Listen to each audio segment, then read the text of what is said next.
तारीख के वराक में अनगिनत बादशाहों और हुक्मरानों के नाम दर्ज हैं, जिनमें से कुछ अपने अदलो इंसाफ की वजह से याद रखे जाते हैं और कुछ अपने जुल्म, तकब्बुर और सरकशी की वजह से इबरत का निशान बन गए। उन्हीं में से एक नाम नमरूद बिन कनान का है, जो न सिर्फ एक ताकतवर बादशाह था, बल्कि उसने अपनी ताकत के नशे में अंधा होकर खुदाई का दावा भी कर डाला। उसकी कहानी तकब्बुर के उरूज और जिल्लत के अंजाम की एक लाजवाब दास्तान है। नमरूद का ताल्लुक मेसोपोटामिया, मौजूदा इराक की सरजमीन से था और उसकी सल्तनत बाबुल, बेबीलोन के अजीम शहर पर कायम थी। वो एक ऐसा हुक्मरान था जिसकी ताकत और दौलत की कोई इंतहा न थी। उसकी फौजें नाकाबिल ए शिकस्त समझी जाती थीं। उसके खजाने सोने और जवाहरात से भरे थे और उसकी रियाया उसके सामने सजदा रेज रहती थी। उसकी सल्तनत मशरिक से मगरिब तक फैली हुई थी और वो खुद को जमीन का मालिक समझता था। अल्लाह ताला ने उसे दुनिया की बादशाहत और वसाइल अता किए थे, लेकिन ये सब कुछ उसके लिए एक आजमाइश थी। बजाय इसके कि वो अल्लाह का शुक्र अदा करता, वो गरूर और तकब्बुर में मुबतला हो गया।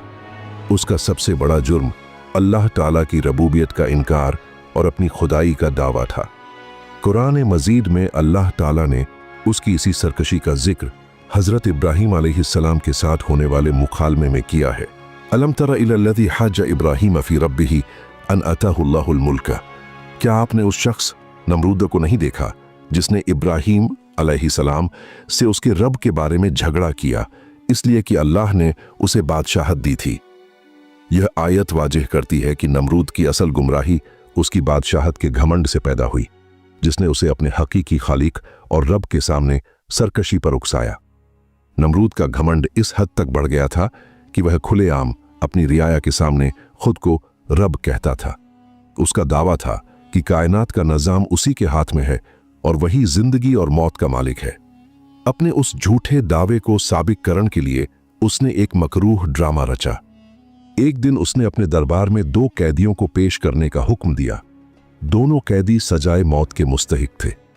नमरूद ने अपने दरबारियों और आम हुजूम के सामने एक कैदी को कत्ल करने का हुक्म दिया और दूसरे को आजाद कर दिया। उसके बाद उसने बड़े फख्र से कहा, अना उही व उमीतु, मैं ही जिंदगी देता हूं और मैं ही मौत देता हूं। उसने एक शख्स को मौत देकर और दूसरे को मौत से बचाकर यह साबित करने की कोशिश की कि जिंदगी और मौत पर उसे इख्तियार हासिल है। यह महज एक धोखा और शब्दाबाजी थी, लेकिन उसकी जाहिल रियाया उसे उसकी ताकत का सबूत समझती थी।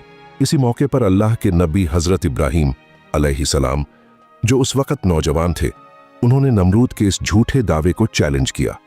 जब नमरूद ने कहा कि वह जिंदगी और मौत देता है, तो हजरत इब्राहीम अलैहिस्सलाम ने एक ऐसी दलील पेश की जिसने नमरूद को लाजवाब कर दिया। आपने फरमाया, फ़इन्नल्लाह यअती बिश्शम्सि मिनल मशरिक़ फ़अति बिहा मिनल मग़रिब। बेशक मेरा रब वही है जो सूरज को मशरिक से निकालता है, पस तू उसे मगरिब से निकाल कर दिखा। यह एक ऐसी हकीकत थी जिसका इनकार मुमकिन न था। नमरूद, जो खुद को कायनात का रब कहता था, अल्लाह की बनाई हुई एक मामूली सी मखलूकन सूरज के निज़ाम को बदलने पर कादिर न था। इस दलील के सामने उसकी ज़बान गुंग हो गई और उसका चेहरा जिल्लत से स्याह पड़ गया।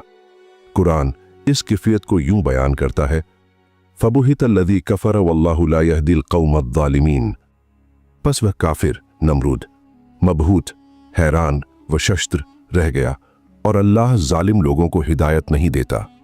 इस इल्मी शिकस्त के बाद नमरूद का घमंड और भी बढ़ गया। वह हजरत इब्राहीम अलैहिस्सलाम का दुश्मन बन गया क्योंकि उन्होंने उसकी खुदाई को चैलेंज किया था। हजरत इब्राहीम अलैहिस्सलाम ने अपनी कौम को तौहीद की दावत दी और उन्हें बुतों की पूजा से मना किया, जिन्हें वह नमरूद के साथ साथ पूजते थे।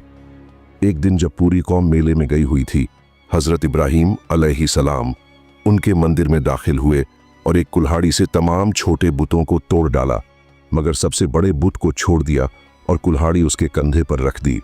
जब कौम वापस आई और अपने माबूदों का यह हाल देखा, तो उन्हें फौरन हजरत इब्राहीम अलैहिस्सलाम पर शक हुआ। उन्होंने आपको भरी मजलिस में बुलाया और पूछा कि ये किसने किया है। हजरत इब्राहीम अलैहिस्सलाम ने तंजिया अंदाज में जवाब दिया, ये काम इनके इस बड़े बुत ने किया होगा, उसी से पूछ लो, अगर ये बोल सकते हैं। ये जवाब सुनकर वह शर्मिंदा हुए और समझ गए कि जो खुद अपनी हिफाजत नहीं कर सकता वह माबूद कैसे हो सकता है। लेकिन मंतिक और दलील के बजाय उन्होंने ताकत का इस्तेमाल करने का फैसला किया। नमरूद ने हुक्म दिया, हर्रिकूहु वंसुरु आलिहतकुम इन कुंतुम फाइलीन। इसे इब्राहिम को जला दो और अपने माबूदों की मदद करो अगर तुम कुछ करना चाहते हो। इस हुक्म पर एक बहुत बड़ी आग भड़काई गई जिसके शोले आसमान से बातें कर रहे थे। आग इतनी शदीद थी कि कोई उसके करीब भी नहीं जा सकता था। हजरत इब्राहिम अलैहिस्सलाम को एक मंजनिका कैटपल्ट के जरिए उस आग में फेंका गया। जब आपको आग में डाला जा रहा था तो आपकी जुबान पर ये कलिमात थे, हस्बुनल्लाहु व निअमल वकील। हमारे लिए अल्लाह ही काफी है और वही बेहतरीन कारसाज है। जैसे ही आप आग में गिरे, अल्लाह ताला ने अपना मोजिज़ा दिखाया। अल्लाह ने आग को हुक्म दिया, कुलना या नारु कूनी बर्दन व सलामन अला इब्राहिम। हमने कहा, ए आग ठंडी हो जा और इब्राहिम पर सलामती वाली बन जा। आग फौरन हजरत इब्राहिम अलैहिस्सलाम के लिए गुलजार बन गई। जब कई दिन बाद आग बुझी तो लोगों ने देखा कि हजरत इब्राहिम अलैहिस्सलाम बिल्कुल सही सलामत और मुतमिन बैठे हैं। ये मोजिज़ा देखकर भी नमरूद और उसकी कौम की अक्सरियत ईमान न लाई, बल्कि उनकी सरकशी और बढ़ गई। हजरत इब्राहिम अलैहिस्सलाम के आग से सलामत निकल आने के बाद भी नमरूद अपनी खुदाई के दावे से बाज न आया। उसने अल्लाह के नबी को मुल्क छोड़ने पर मजबूर कर दिया, लेकिन खुद अल्लाह के अजाब से न बच सका।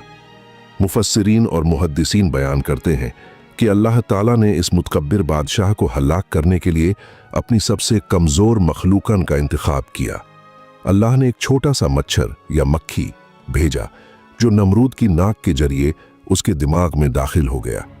वह मच्छर उसके दिमाग में भनभनाता और उसे काटता रहता, जिससे नमरूद को नाकाबिल ए बर्दाश्त तकलीफ होती। वह बादशाह जो खुद को जिंदगी और मौत का मालिक कहता था, एक मामूली मच्छर के सामने बेबस हो गया। उसकी तकलीफ इतनी शदीद थी कि उसे सुकून सिर्फ तब मिलता जब कोई उसके सर पर जूतों या हथौड़ों से झड़प लगाता। वह अपने गुलामों और दरबारियों को हुक्म देता कि उसके सर पर मारें ताकि मच्छर की अजियत से कुछ राहत मिले। वह अजीम बादशाह जो कल तक लोगों से सजदे करवाता था, आज अपने ही नौकरों से अपने सर पर जूते पड़वा रहा था। यह उसके तकब्बुर की बदतरीन सजा थी। रिवायतों के मुताबिक वह 40 साल तक इसी जिल्लत आमेज अजाब में मुब्तला रहा और आखिरकार इसी तकलीफ में तड़प तड़प कर मर गया। उसकी मौत दुनिया भर के लिए एक इबरत का निशान बन गई कि जो खुद को खुदा कहता था, उसे अल्लाह ने अपनी एक हकीर तरीन मखलूका के जरिए जिल्लत की मौत दी। नमरूद का किस्सा कुरान में इसलिए बयान किया गया ताकि हर दौर के इंसान, खास तौर पर अहले इक्तिदार, ये याद रखें कि हकीकी बादशाहत सिर्फ अल्लाह ताला की है और उसके सामने सरकशी का अंजाम दुनिया और आखिरत दोनों में तबाही के सिवा कुछ नहीं।